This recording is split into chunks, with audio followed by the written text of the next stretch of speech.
Welcome to Book Club. I'm really into fun facts. Julie has an endless array of pop culture knowledge. Overall, I would say I liked it.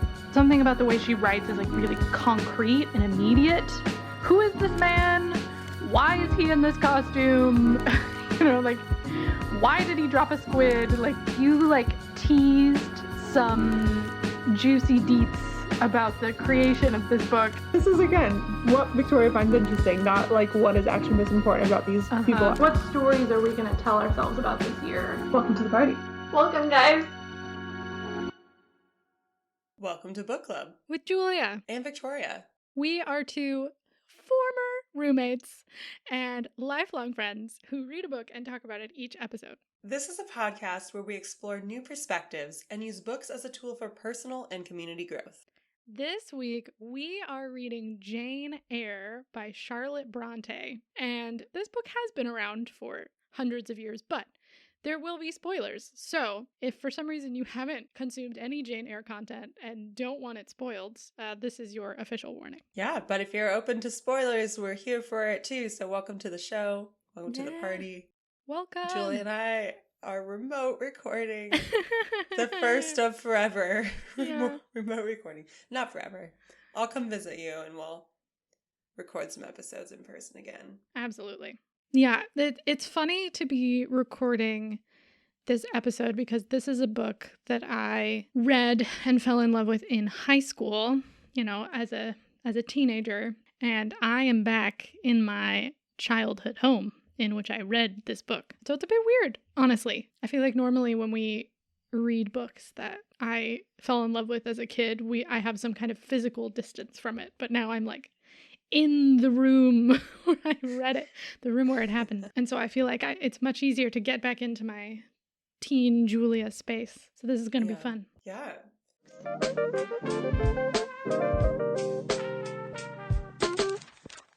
When did you read this book, Victoria? Yes. So I read this book. I was trying to pinpoint. It was after high school, during college, I think. I believe you gave me a copy for my birthday or maybe Christmas, a nice hardback copy, and I just have a distinct memory. It definitely was in college because I was sharing a room with my brother at the time, which only happened when we were both home from college. So yes, I have a very distinct memory of having to be is it okay if I leave the lights on?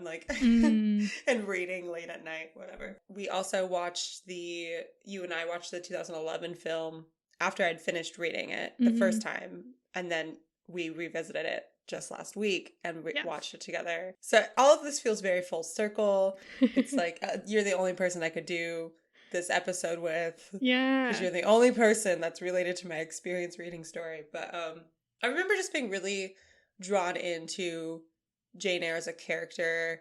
I remember being pretty impressed that I was so enthralled with a 19th century novel in a way that I might have been with Twilight or other teen romance novels that I read around that time. And also, I mean, as I've talked on this podcast before, I was still in my mindset of serious readers read serious books. Right. So I thought I was super cool. And I was oh, I'm very cultured. Look at me, the English major. For fun, I read Charlotte Bronte. Not even for class. Yeah. So I'm also thinking back pretty impressed with myself that I did read this during college when it wasn't for class. Because I mean, we had to read so much during the school year that usually during my breaks I was watching a lot of TV or reading a lot of shorter contemporary fiction that, was a little bit more easy reading than a lot of the classics, or as we'll talk later, the canon that we had to read for school. Yeah, as I said, I read this as a teenager, and I think a similar thing when I was trying to be a real reader, This book, I think, just sounded familiar. There were some books that I bought, I remember the first time I bought Virginia Woolf, I was just I know this name. I know I should be reading something by this person, and that's the extent of my knowledge. And I feel like Jane Eyre is one of those books similar to Jane Austen, where it's just if you're a teen girl who likes books, it's sort of in the ether. Like, you just kind of know of it, and you know that you should read it. And the particular copy that we're working off of is my copy. And it really stood out to me. I remember like feeling like I recognized the cover, which we're going to get into. It was a deliberate choice, but their marketing 100% worked on me, because I was like, I think I recognize this. I've seen this before. And so I just felt more drawn to it, and I picked it up, and I really loved reading it. It's just so like teen girl angst, but like fancier, you know, with like longer sentences. The, you know, wear fancier clothes, and like when she has like her existential crisis, she like wanders out onto the English moors and collapses in the grass, and rather than just like calling her friends, you know, like it feels so much more important because it's old, and there's this element of drama to it that you just can't get from like modern day things. And I loved the feeling of it. I loved wallowing in it. It satisfied like the teen in me, and also the person who was trying to be a serious reader. I feel like it scratched both those itches. And yeah, so it's an interesting book, and I think we'll get into why in a minute. But Victoria, yes, tell us about Charlotte Bronte. So Charlotte Bronte was born in 1816. She is an English novelist and poet. She died young at the age of 38. So her list of publications is quite short. Not only because she died young, but also because she was a female writer in the 19th century. I particularly like this edition that Julia has for many reasons. One is that they like added all these fun little excerpts at the end called extras, and it reads almost like a teen magazine. So I'm going to read 10 things you didn't know about Charlotte Bronte. I'll skim them. They're kind of long. It's kind of great because it makes it sound like she's a celebrity, and then everyone dies of consumption. So you're like, oh, okay. Interesting choice. Anyways, Charlotte was only 5 years old when her mother died. Her death left Charlotte's introverted father alone to raise 6 small children: Maria, Elizabeth, Charlotte, Branwell, Emily, and Anne. The first 2 sisters, or oldest 2, Maria and Elizabeth, ended up dying young. Maria and Elizabeth had caught ill in their first year at a boarding school that all of the sisters attended. And after their death, Mr. Bronte removed the rest of the daughters from the school to raise them and teach them at home. He worked as a clergyman. I feel like that's a lot of established female writers from this time period. Like if your father worked in the church, you know, was a little more educated, you had access to that kind of education as well. Mm-hmm. Or at least some more education. Mm-hmm. Charlotte and her sisters and brother entertained themselves by creating characters and stories about their rivaling imaginary kingdoms, Angria and Gondal, which sounds like things I would have come up with as a kid. Like, yeah, here's things that kind of sound like names. We're going to come up with these kingdoms. So Charlotte and her sisters wrote a lot together, or they all individually wrote, and they had their first publication together. It was a collection of poetry under the pseudonyms Currer, Ellis, and Acton Bell. Mm-hmm. So they were like trying to be, well, they were, you know, posing with more masculine names because women writers were not well received at the time, but Currer for Charlotte, Ellis for Emily, and Acton for Anne. They all went on to continue writing and be published. Most notably, Emily Bronte is the author of Wuthering Heights, which actually was the first Bronte novel that I read. So reading Jane Eyre felt a little more like down to earth after reading Wuthering Heights. Yeah. On the drama scale, Charlotte's kind of in the middle. Yeah. Emily's the most traumatic and chaotic and ridiculous, and Anne is the least. And then you kind of, Charlotte's sort of in the middle. Many of the events in Jane Eyre are similar to things that actually happened in Charlotte Bronte's life. The boarding school that they attended, where her sisters fell ill, kind of inspired Charlotte's depiction of Lowood School.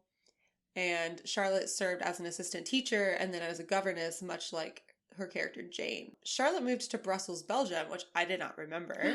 Which What? I think is very fitting considering Julia is moving to Belgium soon. And she went there to teach and improve her language skills and is said to have fallen in love with her employer, Constantine Higger. I might be butchering that name. But he was an older married man and he was her teacher and the owner of a boarding school.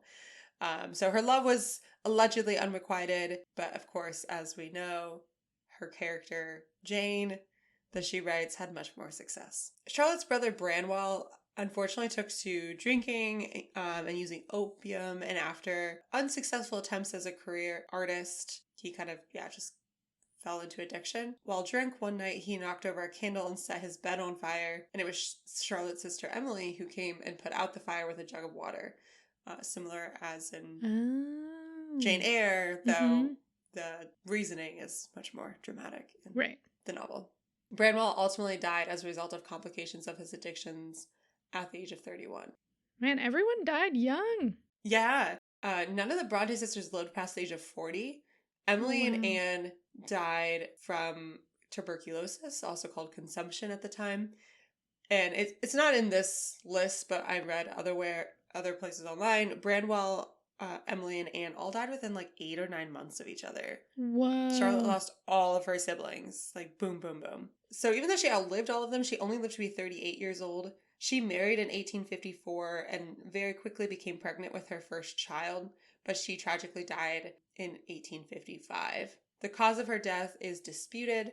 Her death certificate says tuberculosis, but many historians point to a specific condition that some pregnant people have that causes like consistent nausea and vomiting, which will lead to malnourishment and dehydration during pregnancy. So all of the Brontes passed young, and there are no more from that direct line of the family because none of them had kids. So yeah, it's kind of devastating. Once again, another person that you're like, if only they had more time, what else could they have produced? Yeah. That's a little bit about Charlotte Bronte. Thanks for indulging me in reading the extras of our edition from Harper Teen. Yeah, the edition, I didn't even know this was like a separate publishing imprint. I didn't realize Harper Collins had a separate Harper Teen imprint. Yes. But they do, and this book is one of the things that they printed, which is very funny to me. Yeah, so this Harper Teen edition, it was part of a collection of republished classics: Wuthering Heights, Romeo and Juliet, Pride and Prejudice, Sense and Sensibility, the iconic British romances of multiple centuries. And they're all reprinted to look very similar to a book that was very popular at the time. Yeah. This is the Jane Eyre is a black cover with a pink and red peony in shadows. It says "Love Conquers All" at the top. In red. The font has curlicues. Yeah. And it looks something like a book that Stephanie Meyer might have written. Yeah. Suspiciously like Twilight. The whole series of those books have a black background and some sort of red flower or red object, and then the font is like almost exactly the same as the font that she used on her books, and like sometimes they're red and white as well, the flowers. And it was published in 2011, like 2 years after the last Twilight book came out, but it was while the movies were coming out. Yeah, so Breaking Dawn, the first part, came out in 2011. Oh, it did. So it kind of all came together, like they did this release, these re-releases of classics to look like Twilight because Twilight was really popular, but also the new Jane Eyre movie came out in 2011. Yeah. Or at the time it was the newest one. Is it still the most recent one? That is an excellent question. They make them question. like every 10 years. So I know. They're due for another one. They are due for another one. I don't think they've made one since, but I could be wrong. BBC adaptations, I feel like they make the same 5 films on a 10-year rotation. Kind of like cicadas or something. They're just like, all right, it's time for Pride and Prejudice is back. The Jane Eyre brood is outside screaming right now, if that's what you hear. Yeah, so I'm sure most of you know the story, but I will summarize so we can get into why this book looks like Twilight and why that's interesting. Jane Eyre is our heroine. We meet her when she is being raised in her aunt's house after her mother and uncle, so her mother's brother, have passed. And it's a really kind of abusive environment where she's treated like garbage. And so then her aunt is trying to get rid of her as quickly as possible, so she's sent away to a boarding school that is equally terrible, and she is punished frequently and denied food and all kinds of horrible things. And then she befriends a girl named Helen, I think, and they become best friends, fellow sufferers, and then Helen dies of tuberculosis. And in the film, it's so devastating. Jane is literally in the bed with her when she dies.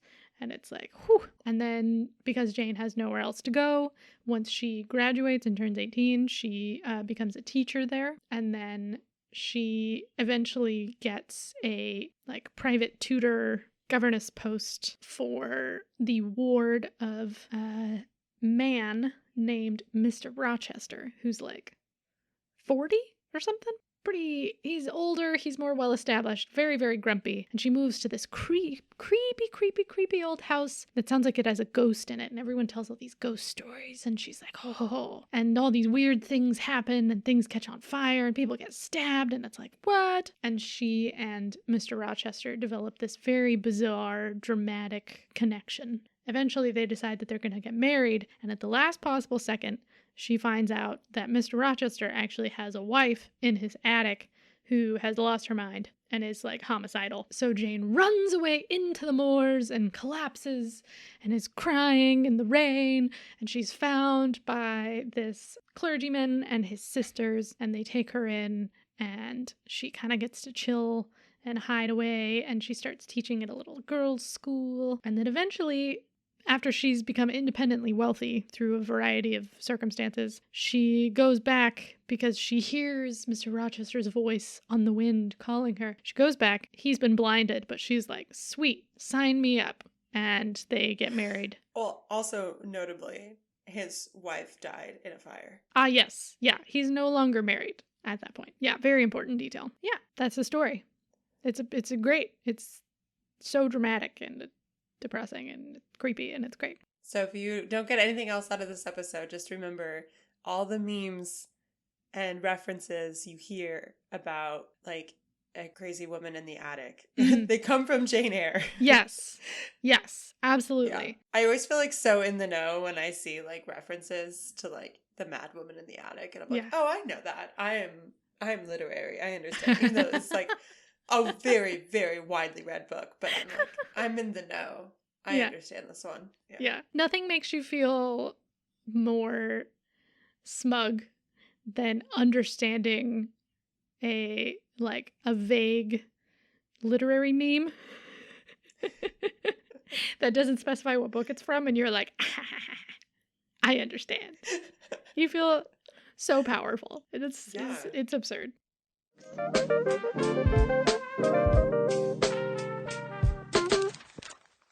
This podcast is made possible by our fantastic book club members. You can support the show by becoming a member on buymeacoffee.com/bookclubwithjv. Starting at $3 per month, book club members can connect with fellow listeners, help us select books for future episodes, unlock exclusive posts and messages, get early and discounted access to future events, and more. And if you want to take your support to the next level, you can join the TISM tier, which starts at $5 per month. The TISM tier is all about autism. Are you an autistic person looking for community? A possible neurodiverse person looking for resources? Or an ally hoping to learn more from an actually autistic person? Members of this tier get free access to Julia's autism-related articles on Medium. The best part of any book club, besides the books, is the community. So join us in our growing community of book nerds by becoming a member of the book club today. Follow the link in our show notes or go to buymeacoffee.com/bookclubwithjv to join the party. That's buymeacoffee.com/bookclubwithjv. We'll see you there.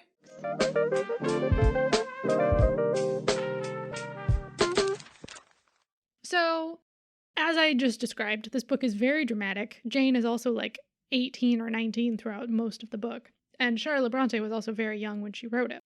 So we thought it would be interesting to sort of examine why this book looks like Twilight, this printing of the book looks like Twilight, and if there's anything interesting that we can gather from that, if there's any interesting sort of comparison that we can make. Because this book is part of the Gothic genre, and Gothic literature is a super, super specific genre that was not taken very seriously at the time. Do you have a definition of Gothic literature, Victoria?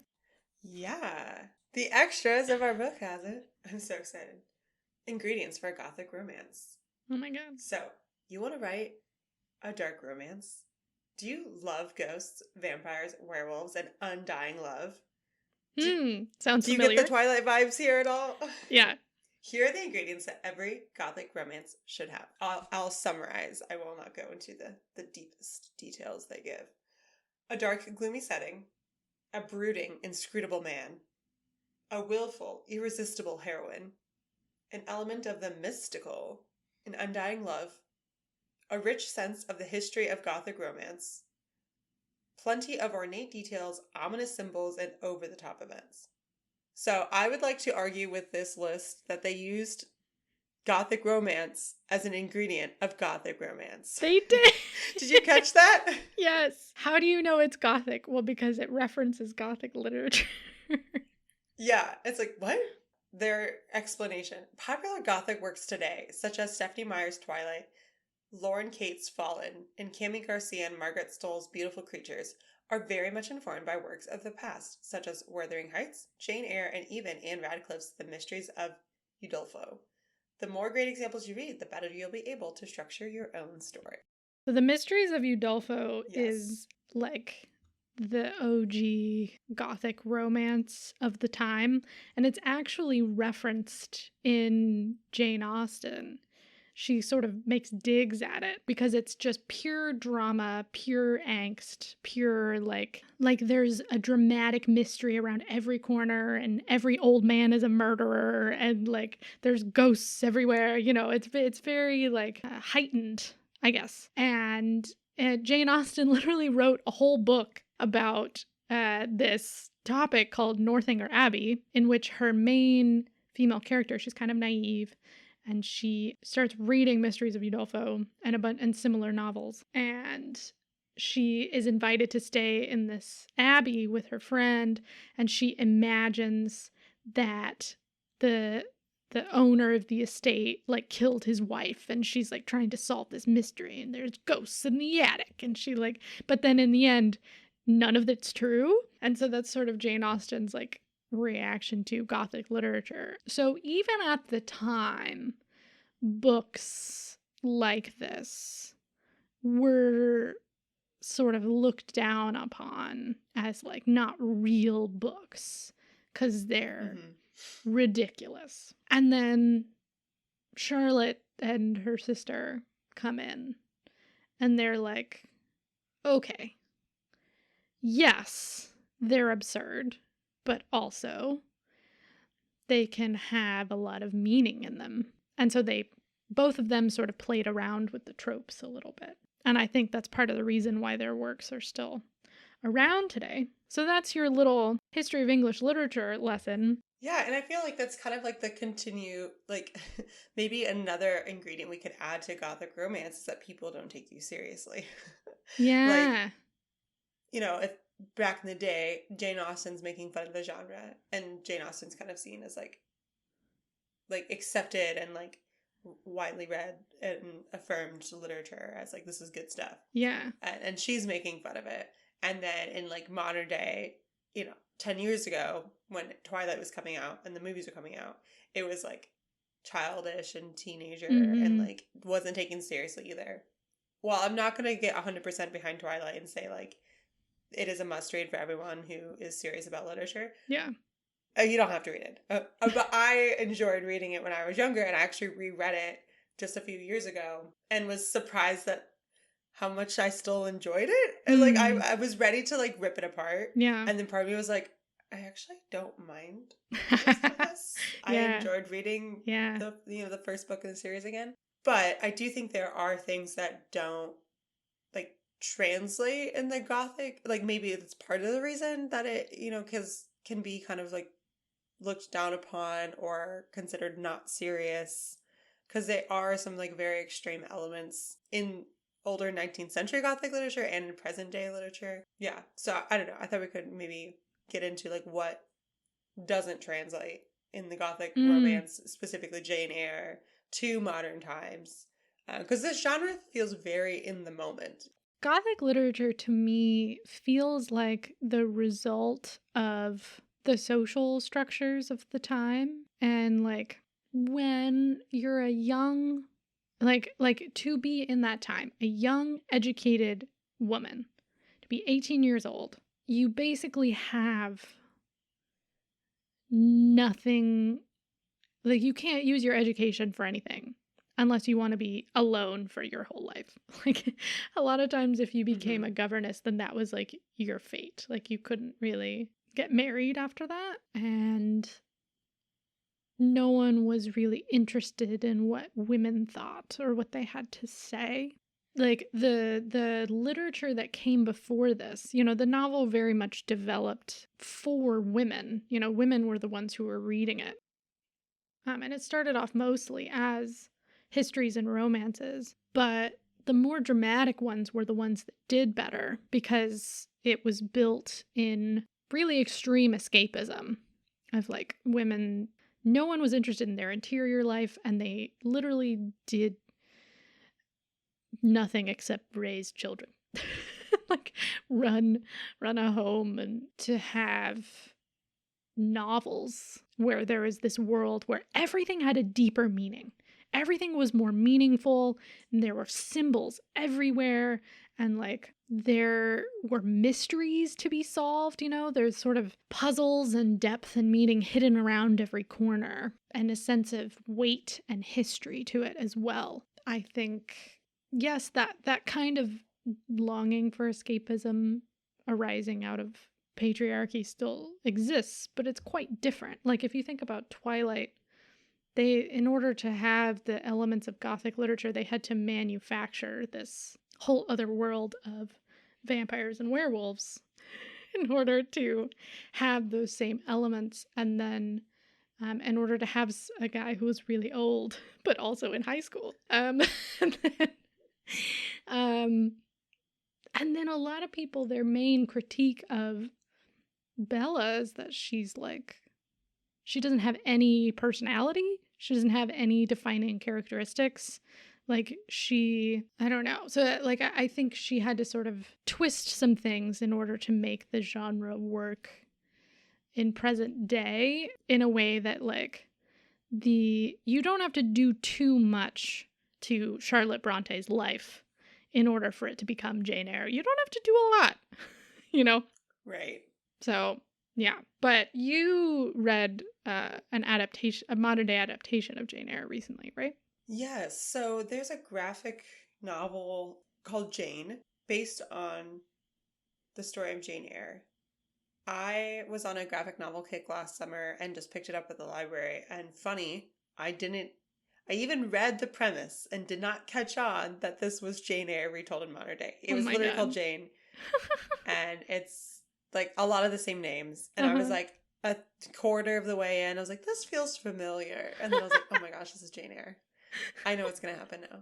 There's a wife hidden somewhere. And while the illustration was beautifully done, I found the story very unconvincing because, as you mentioned, for Stephenie Meyer to take the genre Gothic romance and make it present day, she had to do a lot of work around some of these tropes to make them mostly fit in modern day. Whereas taking the story of Jane Eyre and just like changing the setting really didn't work for me because I was like, this is weird.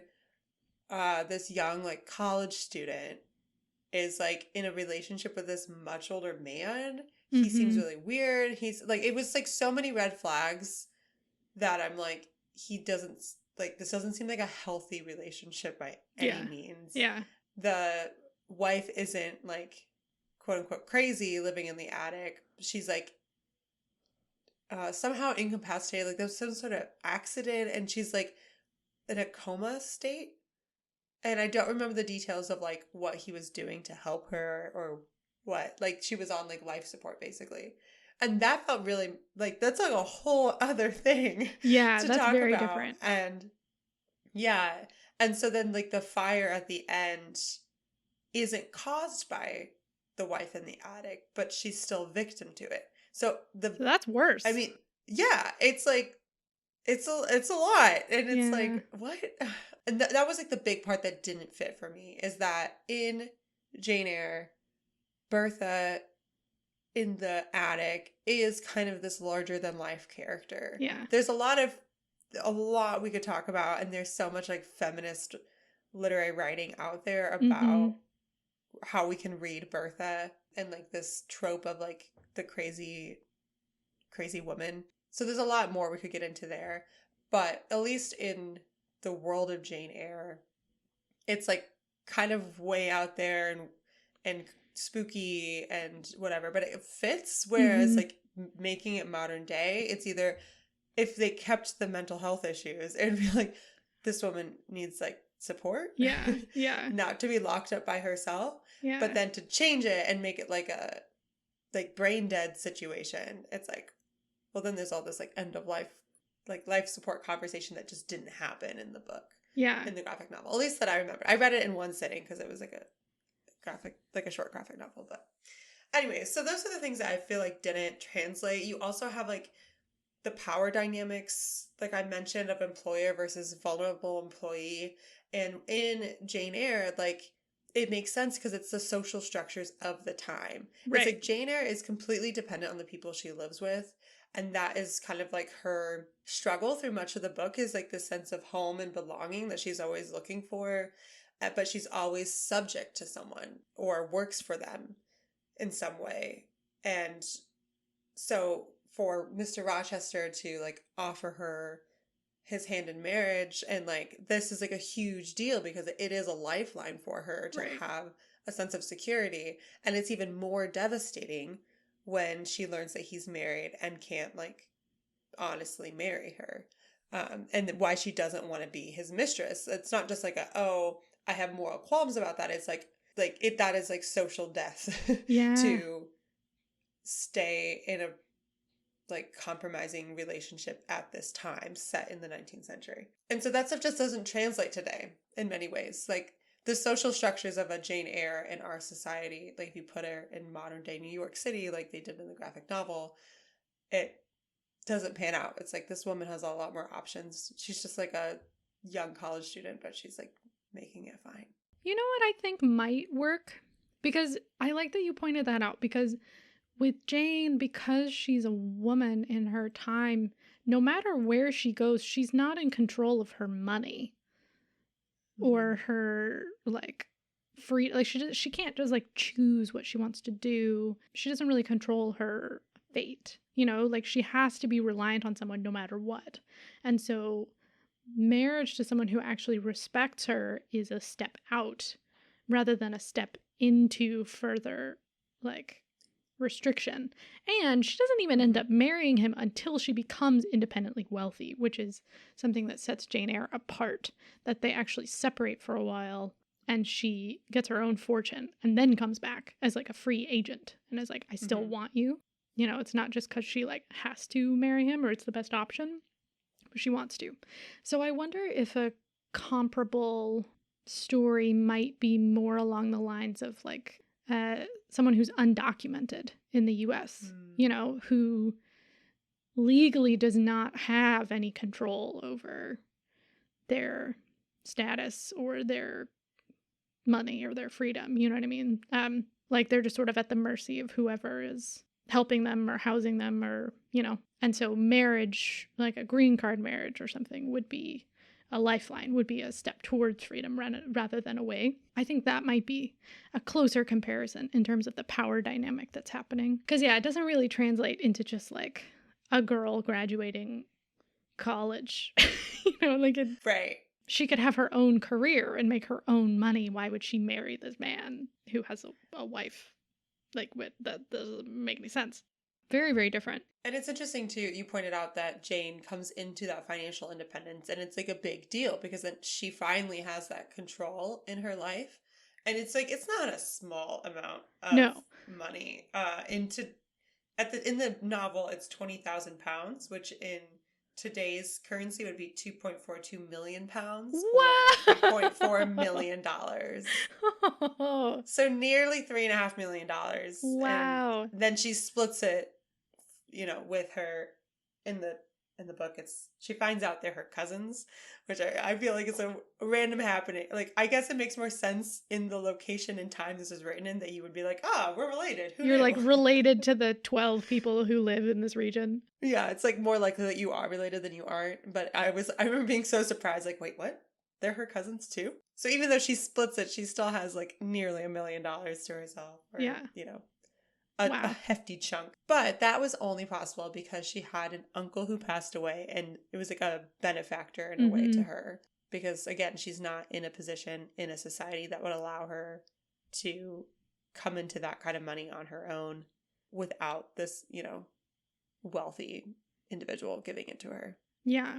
One of the other things that you'll see a lot in literature from this time, really this century, from the, the mid 1800s, is like the female characters that are interesting, at the very least, are obsessed with this idea of usefulness. Like they're looking for a kind of purpose outside of just like existing to be pretty. Like a similar comparison would be the main character in Middlemarch by George Eliot, where she ends up marrying a very old man. He's like 60 or something when she's like 18 because he's a clergyman and he's working on his like life's work.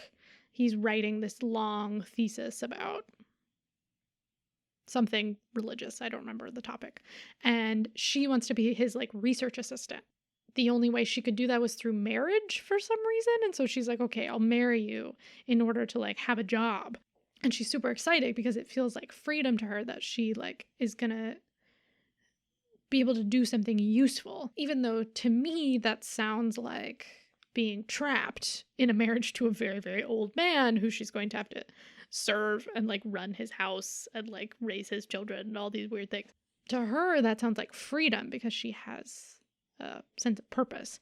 And you see that with Jane too, where she's obsessed with this idea of doing something real, doing something of value, doing something that gives her life meaning.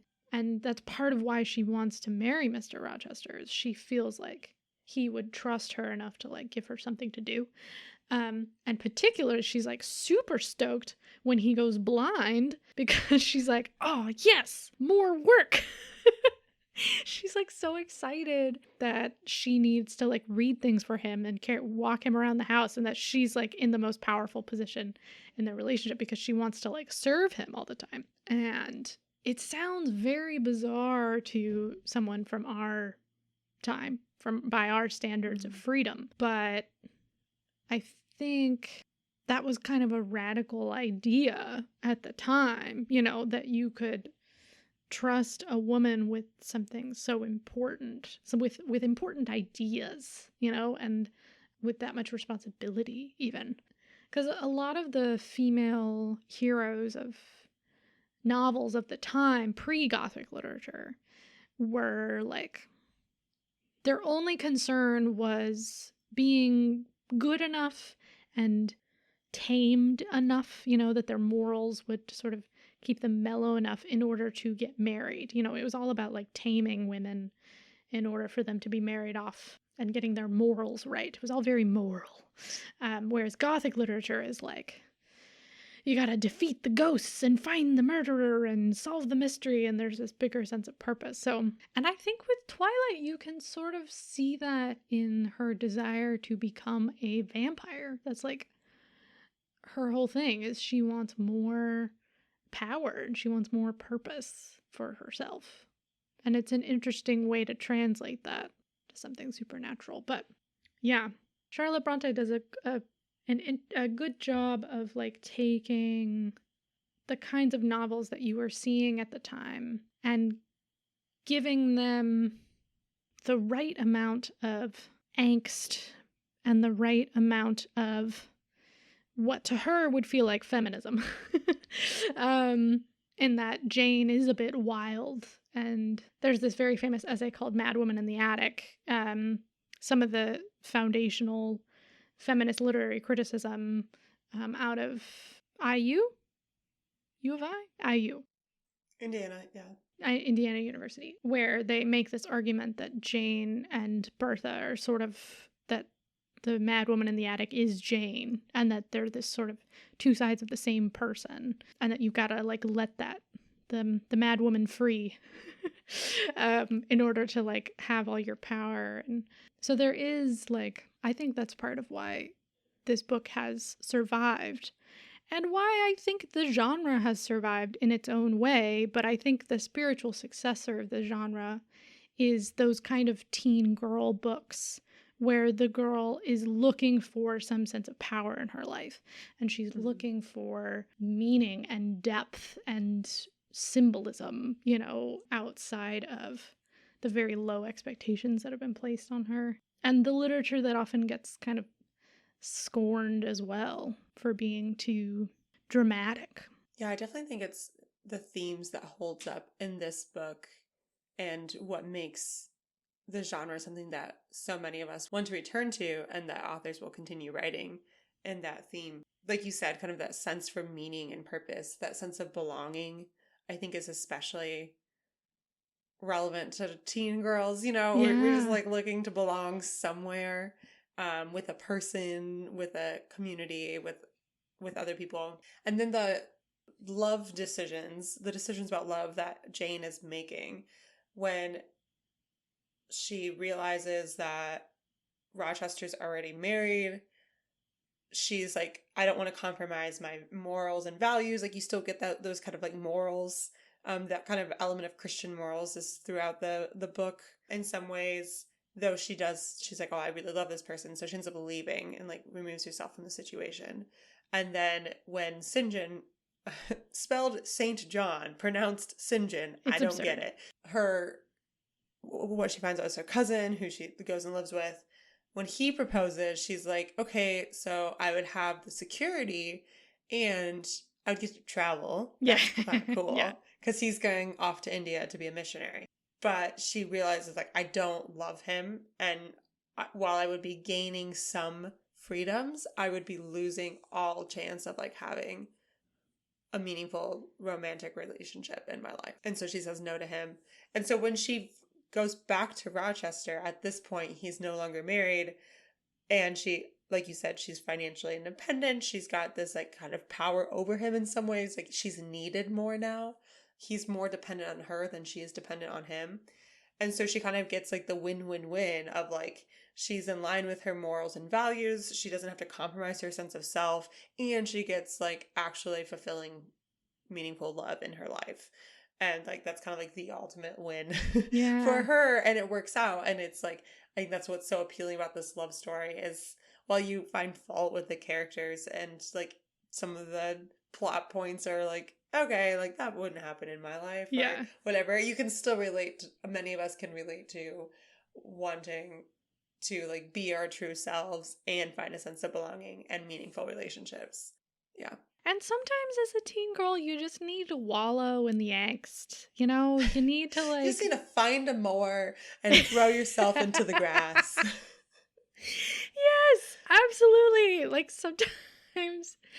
you just, like, that's why I think, like, my cousin and I were talking about recently about Olivia Rodrigo and how, like, her music brings up, even if you're not really lovelorn or whatever, it brings up this very specific, like, teen girl feeling where, you just want to throw yourself in a field and, like, cry in the rain. Like, it's a very specific kind of, like, drama that a lot of people can be very dismissive of, but you like desperately need it, and there aren't that many things that scratch that itch, and I think that has always existed and will continue to exist. Like, I remember the conversation we had when you reread Twilight, and you were like, I can see what it's doing. I can see why girls liked it, and I think it was doing something interesting, even if it's not like the most compelling piece of literature you've ever read.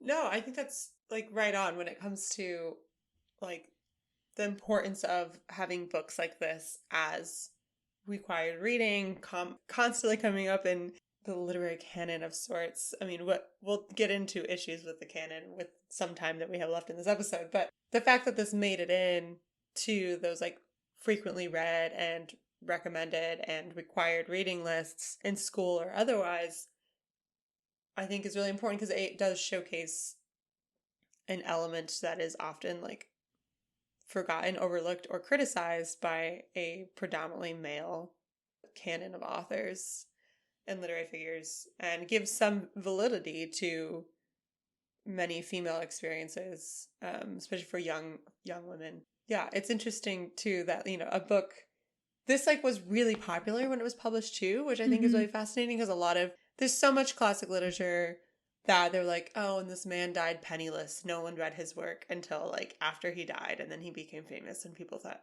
the books were worth reading.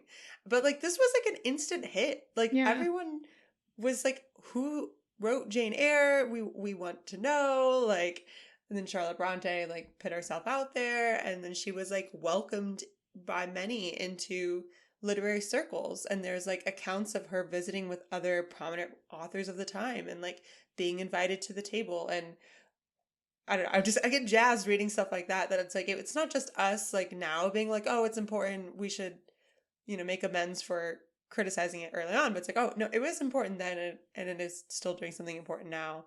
And I guess more than just like, well, I would say a lot of people should read Jane Eyre. It's interesting. If you haven't read it, add it to your list, read it sometime.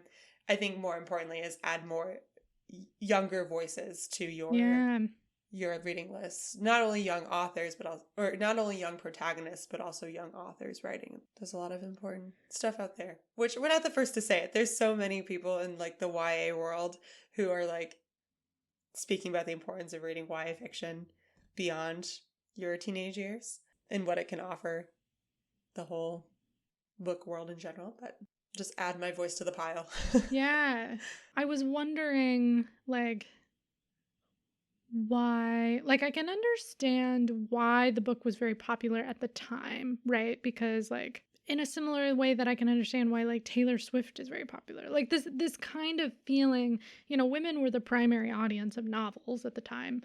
And so, like, I can see why this book was very, very popular. But the fact that it's included in canon long term is interesting to me. And I wonder, you know, if it's partly because she and her sisters published under male pseudonyms and maybe their books got in front of more male readers, important male readers because of it.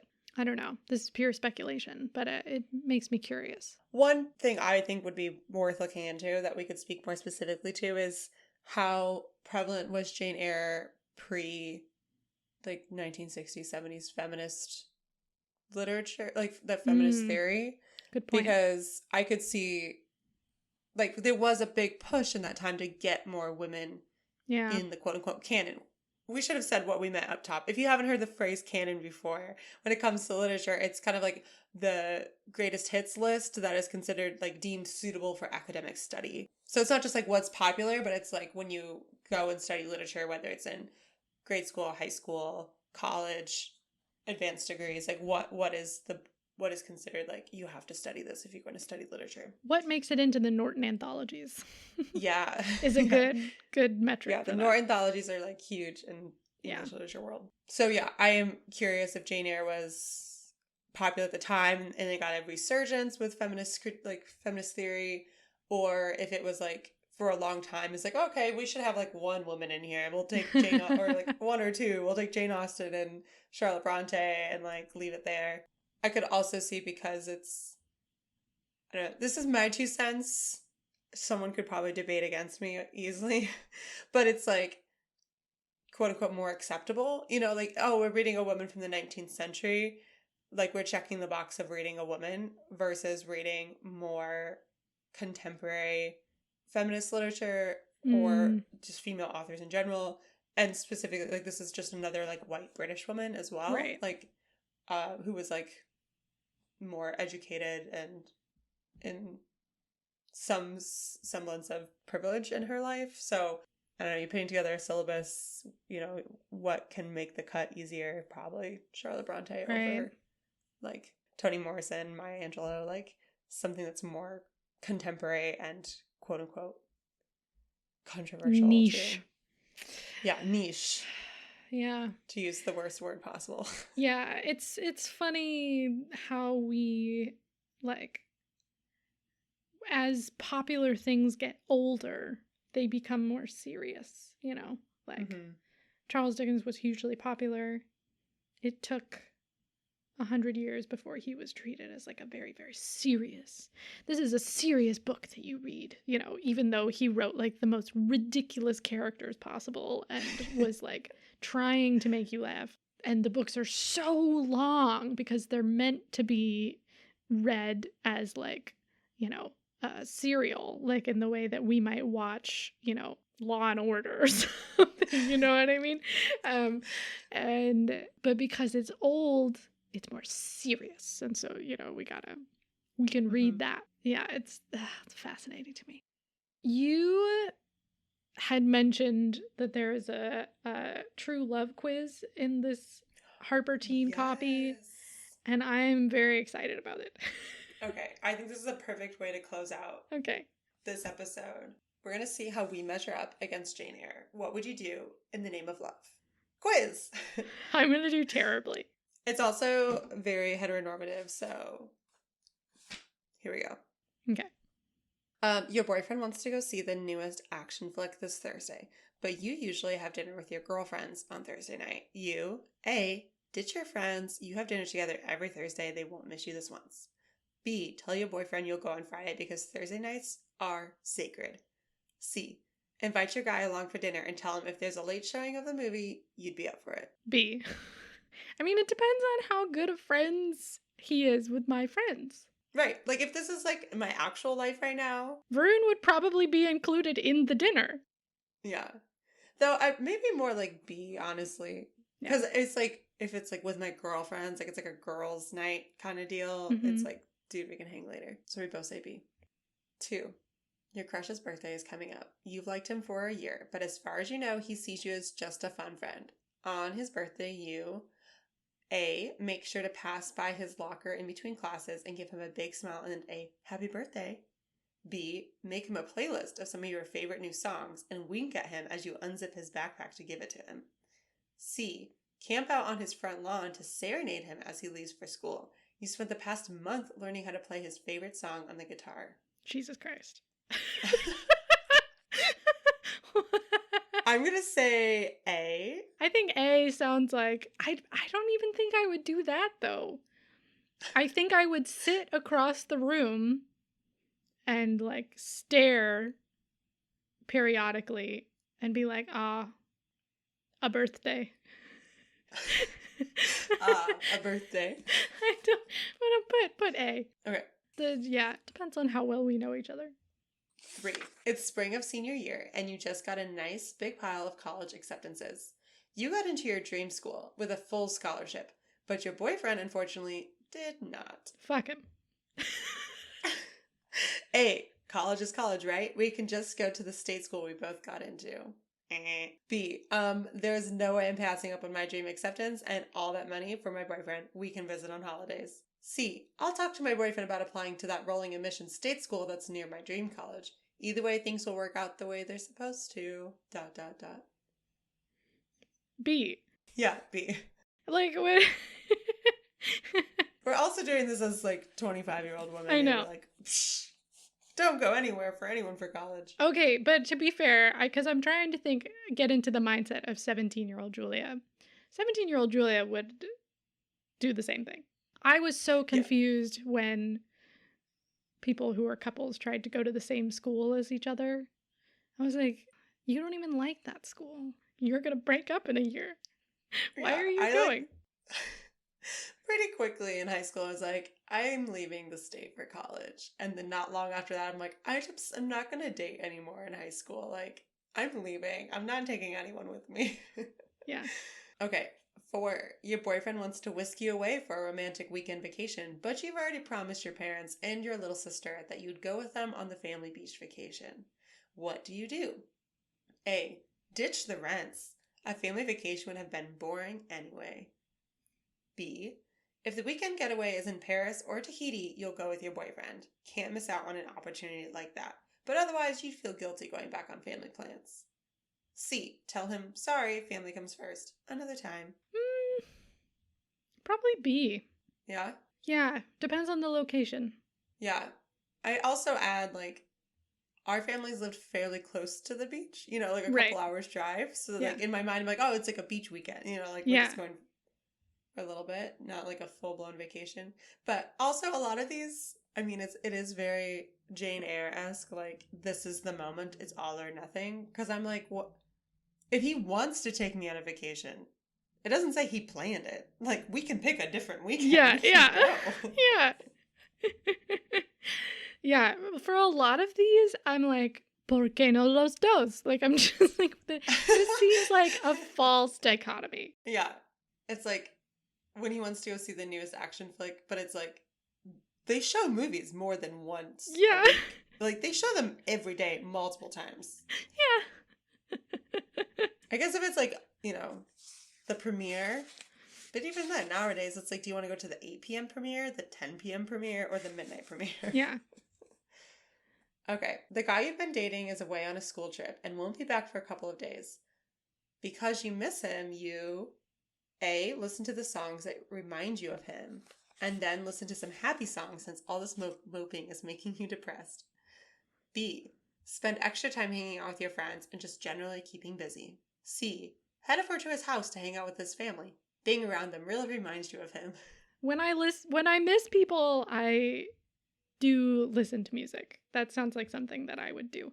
I don't know if I would listen to happy songs to counteract the depression. I think I would just stay in it. Yeah, I would say either A or B. Sometimes both. Like, again, like, why not both? Why not go stay busy and listen to sad music while I'm driving to my friend's house? Also, I love that it's like, he's going to be gone for a few more days. Which I can't really make fun of that because when I've been in our apartment during COVID for more than like a day by myself, I like start calling everyone. I'm like, I'm so lonely. No one's here. You did that before COVID, I would like to point out. You could not last a weekend without calling everyone you knew. Yeah. Everyone picks up though. It's a great time. Okay, last question. Okay. You go out for a nice dinner to celebrate your 1-year anniversary with your boyfriend, and he presents you with a telltale little teal box with a white ribbon. When you open it to discover a huge ring inside, you A, freak out that is so not appropriate at this age, and where did he get the money for that? B, secretly love it, but make a few wisecracks about getting married young, just so he knows that you won't be ready for anything like that anytime soon. C, shriek and kiss him, wishing desperately the box had been accompanied by a certain significant question. So it's a ring, but there's no proposal. Wait. What? This is a Tiffany box, right? Yeah. That's the implication? I would say freak out. I'd be like, why are you getting me a ring? And also, where did you get the money for this? A, definitely A. Okay. I'm like, what is happening? Why? Yeah. Okay, if you got 6 to 9 points, which is us, we got 8 points. You're a sensible, cheerful person. You have definite priorities in life, and you're wise enough not to let boys come between you and your family, your friends, and your goals.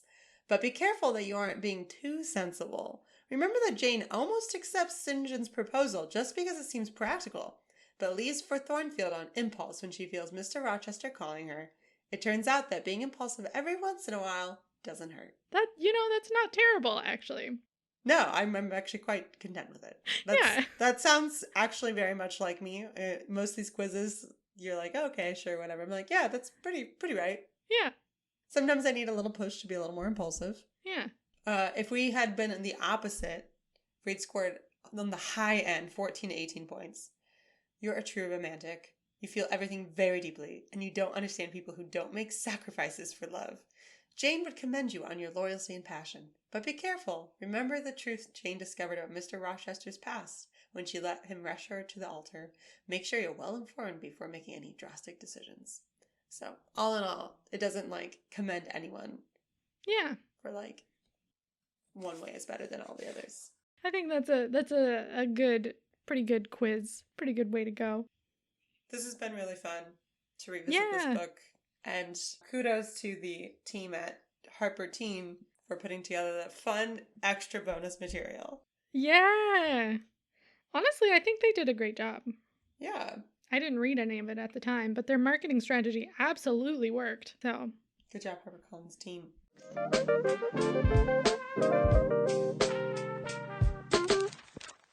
So, for those who enjoyed reading this book, what would you recommend they check out next? I would say read the other Brontes. So, read Agnes Grey by Anne Bronte and Wuthering Heights by Emily Bronte.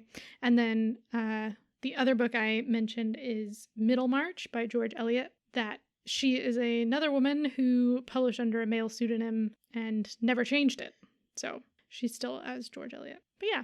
My recommendation, similar, was going to be Wuthering Heights. Another author from the time period, but in America, Louisa May Alcott's Little Women, another great female-forward book. And if you have any recommendations, dear listener, for Jane Eyre adaptations or like brought into modern day, we would love to hear about them. If you go and write a Jane Eyre adaptation about an undocumented woman in the U.S., we'd love to read it. Yes, please. Send it our way. And if you're going to watch the movie, watch the 2011 version. Yes. Absolutely wonderful. Directed by Cary Fukunaga.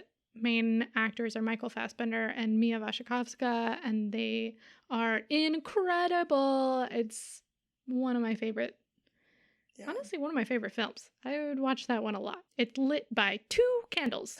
And and the music is glorious, and it's just a great, great time. I really love it. Dario Marianelli did the music, and every moment is just perfectly scored. And yes. And I think they do the suspense and the mystery really well. Like it actually, like even knowing the entire story, you're a little like on edge of like what's happening. Because it's 2 candles lighting a very dark, creepy house. Yeah. All right. Currently obsessed. What are you currently obsessed with? I've been watching a lot of the NBA playoffs. At the time of recording, we're in the conference finals. So the winners will then move to the NBA championship series. It's been a whirlwind. We've had ups, we've had downs, we've had last minute wins. We'll see how it pans out. I don't know, it's just taking me back. I played basketball growing up, and so watching it, I'm like, I don't know. It's like one of those things like when you know how to do it, you're like even more amazed. I'm also like, yeah, well, they also have like 2 feet on me compared to when I was, a 6th grader, but it's fun to watch. I enjoy watching the playoffs of sports, if that makes sense. Like when it gets more competitive, there's more on the line. Yeah. So, a couple things for me. Victoria gave me a book way back at Christmas, and I'm finally reading it, and it's called Shit, Actually, by Lindy West. She's the author of Shrill, which they adapted into a Hulu series. But it's basically her very hot takes on some honestly older movies.